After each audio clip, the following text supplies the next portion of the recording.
Top quality और consistent performance के लिए सिर्फ सिल्वर पंप्स एंड मोटर्स, नाम याद रखना। તો આજે નવા મુખ્યમંત્રીની જાહેરાત મહારાષ્ટ્રમાં થઈ શકે છે। આજે અથવા આવતીકાલે મુખ્યમંત્રી શપથ પણ લઈ શકે છે। એક સીએમ અને બે ડેપ્યુટી સીએમની જે ફોર્મ્યુલા છે તે નક્કી કરવામાં આવી છે અને શિવસેના અને એનસીપીના નાયબ મુખ્યમંત્રી હોઈ શકે છે। આવતીકાલે વિધાનસભાનો કાર્યકાળ એક તરફ પૂર્ણ થઈ રહ્યો છે અને બીજી તરફ કાર્યકાળ પૂરો થાય તે પહેલા સરકાર બનાવવી જરૂરી છે।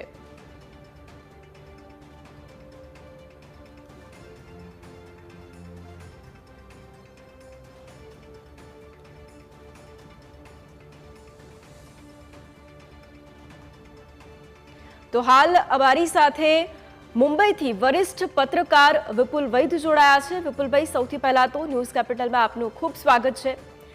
વિપુલભાઈ, સૌથી પહેલો સવાલ એ છે કે જે પ્રમાણે મહારાષ્ટ્રની રાજનીતિ કે જે ચૂંટણી પહેલા ખાસ ઘણો બધો ગરમાવો આપણને જોવા મળ્યો હતો અને ચૂંટણી બાદ જે પ્રમાણે મહાયુતિની બહુમતી આવી અને એક તરફ ભારતીય જનતા પાર્ટી એમાં સૌથી મોટી પાર્ટી બનીને ઉભરી આવી છે, ત્યારબાદ શિવસેના એટલે કે શિંદે જૂથ અને ત્યારબાદ અજીત પવારનું એનસીપીનું જૂથ એ પ્રમાણે સામે આવ્યું। એટલે સૌથી પહેલા તો આપના મતે જે આ મુખ્યમંત્રીની રેસ છે એમાં એક તરફ દેવેન્દ્ર ફડણવીસ સૌથી પહેલા આગળ ચાલી રહ્યા છે, એટલે કે શું એક સીએમ અને બે ડેપ્યુટી સીએમની જે ફોર્મ્યુલા છે તેની અંદર કઈ રીતે હવે જાહેરાત થઈ શકે છે, એટલે કયા નામો એવા છે કે જે ચર્ચામાં છે અને એ જ શપથ લઈ શકે છે?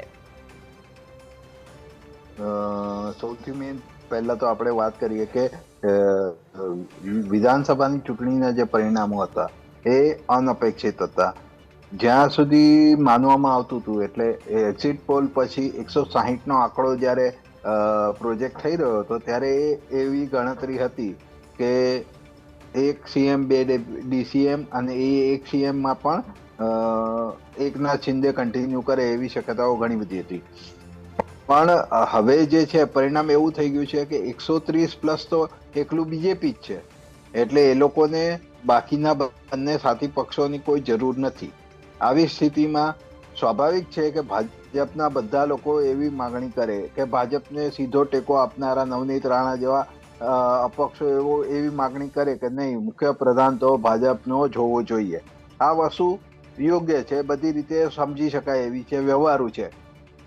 હવે આના કેટલાક ટેકનિકલ મુદ્દા છે, એટલે હજુ સુધી ભલે આમ બધા માનતા હોય કે ફડણવીસ જ હોવા જોઈએ સ્વાભાવિક ચોઈસ, પણ હજુ સુધી ફડણવીસનું નામ દિલ્હીથી જાહેર કરવામાં નથી આવ્યું ને એમાં મુખ્ય અવરોધ જે છે એ કદાચ મરાઠા સમાજના નેતા અને મરાઠા અનામતનું આંદોલન છેડનારા મનોજ જરાંગે પાટીલ હોઈ શકે છે। અને જ્યાં સુધી મારી વિશ્વસનીય માહિતી છે ત્યાં સુધી દેવેન્દ્ર ફડણવીસ મુખ્યપ્રધાન બને એની સામે કોઈ વાંધો વિરોધ મનોજ જરાંગે પાટીલ ન ઉઠાવે એના માટે કોકને ત્યાં આગળ વિષ્ટિકાર તરીકે મોકલવામાં આવ્યા છે। હવે આ સમાચારો હજુ લીક નથી થયા, પણ આ એક મોટો અવરોધ છે, કેમ કે અત્યારે મરાઠા આંદોલન, મરાઠા વર્સિસ ઓબીસી રાજ્યમાં વાતાવરણ ડહોળાયેલું છે અને આ પરિસ્થિતિમાં જો બ્રાહ્મણ નેતા મુખ્યપ્રધાન બનશે, જેના ઉપર ઓલરેડી મનોજ જરાંગે પાટીલે વર્ષો સુધી આક્ષેપો જ કર્યા છે, લગભગ છેલ્લા 2 વર્ષની અંદર 150 થી 200 વખત એણે ફડણવીસનું નામ લઈને એના ઉપર આક્ષેપો કર્યા છે, એટલે ફડણવીસનું મુખ્યપ્રધાન બનવા સામેનો સૌથી મોટો અવરોધ એ જ હોઈ શકે। બીજી વસ્તુ અત્યારે કે ઘણી ભલે લોકો એમ કહેતા હોય કે ભાજપની આટલી જંગી જીત, ભાજપનો આટલો સ્ટ્રાઇક રેટ, પણ બધાએ એ ભૂલવું ન જોઈએ કે એકનાથ શિંદેને મુખ્યપ્રધાન હતા, એમનું નેતૃત્વ હતું, એમણે લાડકી બહેન યોજના ચલાવી હતી જે સક્સેસનું સૌથી મોટું કારણ છે। લાડકી બહેન યોજના જ સક્સેસનું કારણ છે, એવું નથી કે એમને એમ બધું આવી ગયું છે। મહિલાઓએ વોટિંગ કર્યું છે, મહિલાઓનું વોટિંગ 2019ની સરખામણીમાં 6% જેટલું વધ્યું છે આ વખતે। લોકસભા કરતા વિધાનસભાની ચૂંટણીમાં મતદાન 12% જેટલું વધ્યું છે। એટલે આ બધું જે ફરક જે છે દેખાય છે એમાં મહિલાઓનું ઘણું યોગદાન છે અને મહિલાઓને કેબિનેટમાં સારું સ્થાન મળે એવી માગણી પણ થઈ રહી છે. જોઈએ કેટલી મહિલાઓને સ્થાન આપે છે. પણ મહત્વની વસ્તુ એ છે કે ઝંડો ઉપાડીને ચાલનારામાં સૌથી આગળ સૌથી મોખરે એકનાથ શિંદે હતા અને આ વસ્તુની નોંધ દિલ્હીમાં લેવાયેલી છે. બીજું, જાતિવાદી જે ગણિત છે, મહારાષ્ટ્રમાં એવું શક્ય નથી કે મધ્યપ્રદેશની જેમ તમે ગમે તેને કે ગુજરાતની જેમ ગમે તેને લાવીને બીજેપી બેસાડી દે તો સીએમ ચાલી જાય. અહીંયા જાતિવાદી ગણિત બહુ જ મહત્વ ધરાવે છે અને એમાં ફડણવીસ પહેલી ટર્મમાં જ્યારે હતા મુખ્યપ્રધાન ત્યારે પણ એને ઘણા બધા અવરોધોનો વિરોધોનો સામનો કરવો પડ્યો હતો. એટલે એટલું સહેલું નથી ફડણવીસને જાહેર કરી દેવું. અને બીજી બાજુ જ્યારે ઓલરેડી મરાઠા નેતા તમારી પાસે હાજર છે એકનાથ શિંદેના સ્વરૂપમાં, ત્યારે તમે ફડણવીસને આગળ કરો એ થોડું કોમ્પ્લિકેટેડ છે.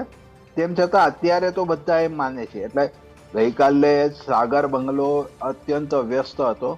સાગર બંગલા પર જે ઇન્વર્ટેડ કોમામાં જે બધા ગેસ્ટ આવી રહ્યા હતા અને જે રીતે બધા ગેસ્ટની કતાર લાગી રહી હતી એ રીતે એવું માનવામાં આવી રહ્યું છે કે ફડણવીસનું નામ નક્કી થઈ ગયું છે. ફડણવીસ જ મુખ્યપ્રધાન બની શકે છે અને જે રીતના આ લોકોના વિધાનસભ્યો છે એ વિધાનસભ્યોની સમકક્ષ એટલે એ પ્રમાણમાં એ લોકોના પ્રધાનો દરેક પાર્ટીને આપવા આવી કઈક ફોર્મ્યુલા તૈયાર થઈ છે. એટલે જો 100 જી વિપુલભાઈ, આમાં બીજો એક પ્રશ્ન મારો એ પણ છે કે જ્યાં ફોર્મ્યુલાની વાત કરી કે આ પ્રમાણેની ફોર્મ્યુલા અને કદાચ દેવેન્દ્ર ફડણવીસ મુખ્યમંત્રી હોઈ શકે છે અને જેમ આપે કીધું કે કદાચ એક રીતે એક મરાઠા નેતા પણ છે એટલે એકનાથ શિંદે એમની સામે પણ છે એટલે તેને કદાચ થોડો ગરમાવો આવી શકે. પણ એ બધાની વચ્ચે શું પક્ષમાં પણ એવા કોઈ ઉકળાટ, કારણ કે એક તરફ મહાયુતિ છે એટલે તમામ પક્ષોને લઈને સાથે ચાલવાની પણ અહીંયા વાત હોય એટલે એક તરફ અજીત ગ્રુપના નેતા એવું કહી રહ્યા છે કે અજીત પવાર મુખ્યમંત્રી હોવા જોઈએ. શિવસેનાના શિંદે ગ્રુપના જે નેતાઓ છે તે એવું કહી રહ્યા છે કે એકનાથ શિંદે મુખ્યમંત્રી હોવા જોઈએ. એટલે આમાં શું ફાટા પડવાની કોઈ શક્યતા ખરી જાહેરાત પહેલા અથવા જાહેરાત બાદ? આમાં એવું છે, મહત્વની વસ્તુ એ છે કે આ જે પરફોર્મન્સ છે એ અદ્વિતીય, અતુલનીય અને ફરીથી રિપીટ ન થાય એવું પરફોર્મન્સ છે. એટલે આજે જે તમને વિધાનસભ્યો મળ્યા છે એ આજ પછી ક્યારે મળવાના નથી, આજ પહેલા ક્યારે મળ્યા નથી. એટલે જો આજે તમને સત્તાનો લાભ મળી શકતો હોય તો આજે તમારે લઈ લેવો. આ દરેક પક્ષના નેતાઓનું વિચારધારા હોઈ શકે એ સ્વાભાવિક છે.